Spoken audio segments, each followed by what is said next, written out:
doctor Himanta Biswa Sarma ডাঙৰীয়া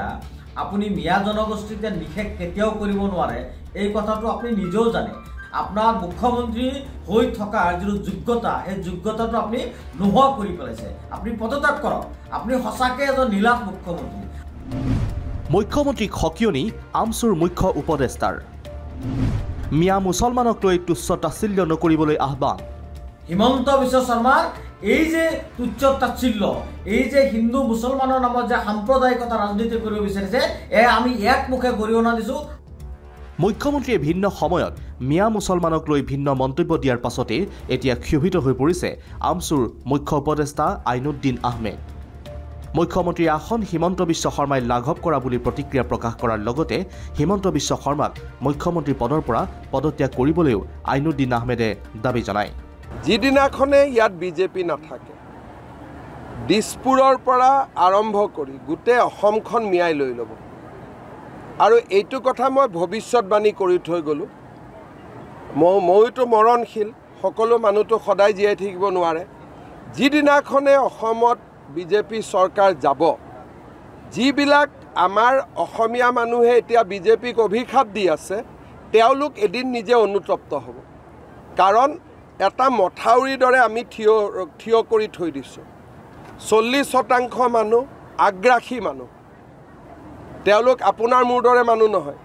তেওঁলোকৰ মনত এগ্ৰেশ্যন আছে ফেচবুকত যি ধৰণে কথা কয় ছ'চিয়েল মিডিয়াত বিজেপি চৰকাৰ থাকোঁতেও তেওঁলোকে কিমান বেয়া বেয়া কথা ক'ব সাহস কৰে আৰু যদি বিজেপি নাথাকে কংগ্ৰেছৰ চৰকাৰ আহে তেওঁলোক ক'ত যাবগৈ আপোনালোকে চিন্তা কৰক এটাটো জনগাঁথনিৰ পৰিৱৰ্তন আৰু এই ব্যক্তিসকলৰ বহুতে উদণ্ড তেওঁলোকৰ অভদ্ৰামীৰ কোনো সীমা নাই কাটি উটুৱাই দিব কাটি উটুৱাই নিদিয়ে প্ৰথম মহিলাগৰাকীক ধৰ্ষণ কৰিহে কাটি উটুৱাই দিব যিটো তেওঁলোকৰ আজিলৈকে যিটো অসমত ইতিহাস আছে সেইটোৱে হৈছে ইতিহাস গতিকে মই ভাবোঁ যে ৰাইজে নিজে বুজি পাব লাগিব অসমীয়াসকল একত্ৰিত নহ'লে আমি ক'তো থাকিব নোৱাৰোঁ চলি আছে আজিওতো বিহালীততো নটিছৰ কাম চলি আছে গতিকে মিয়াৰ শান্তি নাই অবৈধ মিয়াৰ শান্তি নাই যেতিয়ালৈকে মই মুখ্যমন্ত্ৰী হৈ আছোঁ সমাধিত গৈ সেৱা কৰিলেও শান্তি নাই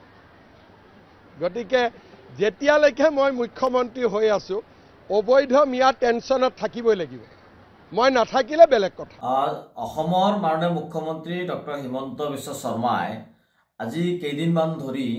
মিয়া জনগোষ্ঠীৰ ওপৰত যি তুচ্ছ তাচ্ছিল্য অপমানসূচক মন্তব্য কৰি আছে তাক আমি তীব্ৰ ভাষাৰে গৰিহণা দিছোঁ আৰু কঠোৰ সকিয়নি প্ৰদান কৰিছোঁ ডক্টৰ হিমন্ত বিশ্ব শৰ্মাক মিয়াৰ ভূতে খেদি ফুৰিছে ডক্টৰ হিমন্ত বিশ্ব শৰ্মাই এটা জাতি জনগোষ্ঠীক টাৰ্গেট কৰি এই ধৰণৰ কথা কোৱাটো কেতিয়াও মানি ল'ব পৰা কোনো কথা নহয় এয়া সম্পূৰ্ণ অসাংবিধানিক এয়া সম্পূৰ্ণ স্বৈৰাচাৰী হিটলাৰী শাসকৰ চৰিত্ৰ ডক্টৰ হিমন্ত বিশ্ব শৰ্মাক আমি আহ্বান জনাব বিচাৰিছোঁ ডক্টৰ হিমন্ত বিশ্ব শৰ্মা ডাঙৰীয়া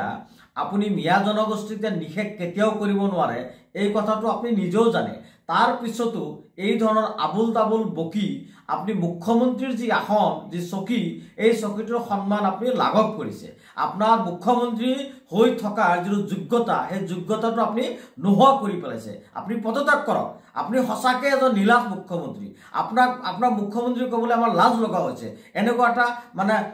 মুখ্যমন্ত্ৰী পদত থাকি এটা সাংবিধানিক পদত থাকি এই ধৰণৰ তুচ্ছ তাচ্ছিল্য এটা জাতিক আপুনি টাৰ্গেট কৰি কথা ক'ব আৰু সেই কথাটো আমি মিয়া জনগোষ্ঠী হৈ মানি ল'ম এই কথাটো কেতিয়াও হ'ব নোৱাৰে আপোনাক সকিয়নি প্ৰদান কৰিছোঁ আৰু এই ধৰণৰ আবুল তাবুল কথা কোৱা বন্ধ কৰক আপুনি জুবিন গাৰ্গক ন্যায় প্ৰদান কৰক আপুনি জুবিন গাৰ্গক ন্যায় প্ৰদান কৰক এই ধৰণৰ আবুল তাবুল বকা বন্ধ কৰক এটা জাতি জনগোষ্ঠীক হিন্দু মুছলমানৰ নামত টাৰ্গেট কৰি এটা জাতি জনগোষ্ঠীক কথা কোৱাটো কেতিয়াও মানি লোৱা কথা নহয় মই অসমৰ সুধী সমাজক আহ্বান জনাব বিচাৰিছোঁ হিমন্ত বিশ্ব শৰ্মাৰ এই যে তুচ্ছ তাচ্ছিল্য এই যে হিন্দু মুছলমানৰ নামত যে সাম্প্ৰদায়িকতা ৰাজনীতি কৰিব বিচাৰিছে আমি একমুখে গৰিহণা দিছোঁ আপোনালোকেও গৰিহণা দিয়ক আমাক কেতিয়া অসমীয়া সমাজ ব্যৱস্থাৰ পৰা আমাক এঘৰীয়া কৰিব নোৱাৰে হিমন্ত বিশ্ব শৰ্মাই অসমৰ মিয়া সমাজক অসমৰ হাতমপুৰি ঐক্য সংহতি বিনষ্ট কৰি এই জাতিটোক এঘৰীয়া কৰিব নোৱাৰে আমি সদায় ঐক্য সংহতি ভাতৃত্ববোধেৰে এইখন অসমত থাকিব বিচাৰোঁ এই আমাৰ অধিকাৰ এই আমাৰ সাংবিধানিক অধিকাৰ এই অধিকাৰ আপুনি কাঢ়ি লৈ যাব নোৱাৰে গতিকে আপোনাক স্পষ্টভাৱে আমি আহ্বান জনাইছোঁ এই ধৰণৰ আবুল তাবুল মন্তব্য দিয়াৰ পৰা আপুনি বিৰত থাকক আৰু জুবিন গাৰ্গক ন্যায় প্ৰদান কৰক জুবিন গাৰ্গে আমাক এক কৰি থৈ গ'ল জুবিন গাৰ্গে হিন্দু মুছলমান সকলোকে একেলগে মিলি যোৱাৰ কাৰণে আহ্বান জনাইছে আৰু যিজন জুবিন গাৰ্গক যেনেকুৱা ধৰণৰ হত্যা কৰা হ'ল এয়া ৰাজনৈতিক হত্যাকাণ্ড বুলি বিভিন্ন মহলে কৈ আছে আমিও ক'ব বিচাৰোঁ যে জুবিন গাৰ্গক হত্যাকাণ্ডৰ লগত বৃহৎ এটা শক্তি জড়িত হৈ আছে সেই শক্তিক আপুনি আইডেণ্টিফাই কৰক সেই শক্তিক আপুনি ধৰি গ্ৰেপ্তাৰ কৰক তাকে নকৰি এটা জাতি জনগোষ্ঠীৰ বিৰুদ্ধে আপুনি সাংবিধানিক পদত থাকি বাৰে বাৰে তুচ্ছ তাচ্ছিল্য কৰিব সেই কথাটো আমি মানি ল'ম সেই কথাটো মানি লোৱা নহয় আৰু আপোনাক সকিয়াই প্ৰদান কৰিছোঁ এই ধৰণৰ মন্তব্য দিয়াৰ পৰা আপুনি বিৰত থাকক bureau' report India today north east Assam